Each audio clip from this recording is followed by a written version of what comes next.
Assalamualaikum warahmatullahi wabarakatuh. Perkenalkan, nama saya Widya Sri Anggraini, NIM 222020007. Di sini saya akan menjelaskan sedikit materi tentang faraid atau kewarisan. A. Pengertian faraid. Faraid ialah bentuk jamak dari farida, artinya takdir atau ketentuan. Menurut istilah syara, adalah bagian yang telah ditentukan bagi ahli waris. B. Latar belakang disyariatkan faraid. Sebab turunnya perintah pembagian kewarisan ini adalah jawaban atas peristiwa yang menimpa istri Sa'ad ibn Rabi yang melapor kepada Rasulullah SAW atas tindakan paman putrinya yang mengambil seluruh harta peninggalan suaminya hingga dia tidak dapat membiayai putrinya. Yang C. Beberapa hak berhubungan dengan harta warisan. Yang pertama, dikeluarkannya zakat 2,5% hartanya. Harta warisan berupa properti tidak dikenakan pajak jika bukan untuk diperdagangkan, tetapi jika properti disewakan maka hasil penyewaannya dikenakan zakat jika telah mencapai nisab, baik secara terpisah atau digabungkan dengan uang dan barang dagangan yang lain miliknya. Yang kedua, dikeluarkannya biaya pengurusan jenazah. Mengeluarkan biaya untuk pengurusan si mayat atau disebut tazil janazah. Yang dimaksud yaitu mulai dari pengurusan biaya sakit, memandikan, menghafani, mensolatkan, dan terakhir menguburkan. Yang ketiga, ditunaikannya wasiatnya. Menurut pandangan Islam, wasiat tidak sekedar menyangkut masalah harta benda. Di dalam Al-Quran, Allah Subhanahu wa Ta'ala sendiri telah mengingatkan agar orang-orang beriman senantiasa berwasiat dalam kebajikan dan kesabaran. Yang keempat, dibayarnya hutangnya. Kewajiban melunasi hutang dilakukan oleh orang yang berhutang sendiri. Orang lain tidak berkewajiban melunasi hutang si mayat. Untuk itu keluarga berkewajiban sebatas pada pelaksanaan pembayaran hutang. Ada beberapa syarat sah dalam berwasiat. Yang pertama, orang yang berwasiat haruslah seorang muslim dan berakal sehat. Syarat ini penting agar amanah dalam wasiat bisa terlaksana dengan baik. Yang kedua, orang yang berwasiat juga meski berakal sehat dan memiliki harta yang akan diwasiatkan. Yang ketiga, tidak boleh berwasiat dalam hal yang haram, misalnya meminta agar sebagian harta diberikan kepada gereja atau dipergunakan untuk membiayai kegiatan maksiat.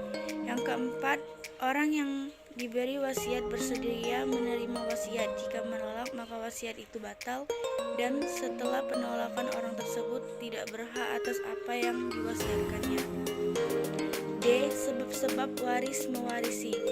Yang pertama yaitu perkawinan. Hubungan perkawinan di sini berarti suami dan istri dalam rumah tangga dapat saling mewarisi. Istri dapat mewarisi harta peninggalan dari suaminya yang sudah meninggal.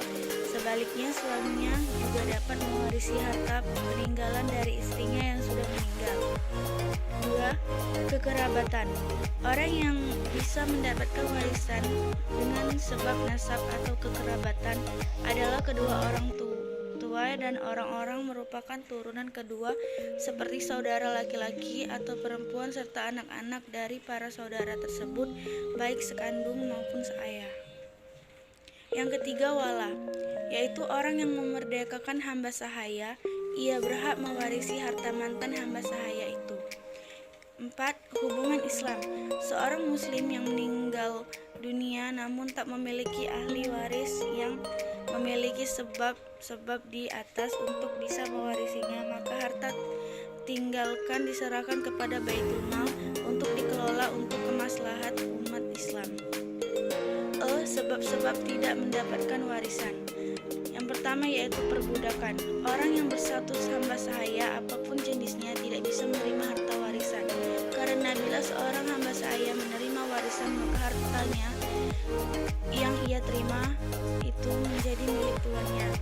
2. Pembunuh. Orang yang membunuh tidak bisa mewarisi harta peninggalan dari orang yang dibunuhnya. baik ia membunuh secara sengaja atau karena suatu kesalahan. Karena membunuh sama saja dengan memutuskan hubungan kekerabatan, sedangkan hubungan kekerabatan merupakan salah satu sebab seseorang bisa menerima warisan. Yang ketiga, berlainan agama. Orang yang beragama non-Islam tidak bisa mendapatkan harta warisan dari keluarganya yang meninggal yang beragama Islam. Juga sebaliknya, seorang muslim tidak bisa menerima warisan dari harta peninggalan keluarganya yang meninggal yang tidak beragama Islam. Yang keempat yaitu murtad. Orang yang keluar dari agama Islam itu tidak mendapatkan warisan. Di antara hal-hal yang bisa menggunakan hak waris seorang masalah berbeda agama, di mana seorang muslim tidak dapat mewarisi ataupun diwarisi oleh orang non-muslim apapun agamanya. F. Rukun dan syarat waris mewarisi. Yang pertama, rukun waris mewarisi. A. Maurud atau tirkah, harta benda yang ditinggalkan oleh si mayat. B. Muwarid adalah orang yang meninggal mati hakiki atau hukmi. C. Warid, orang yang akan mewarisi harta peninggalan si mawarid. 2. Syarat waris mewarisi. A. Matinya muwarid. B. Hidupnya warid. C. Tidak adanya penghalang warisi. Demikian yang dapat saya sampaikan. Saya akhiri dengan wassalamualaikum warahmatullahi wabarakatuh.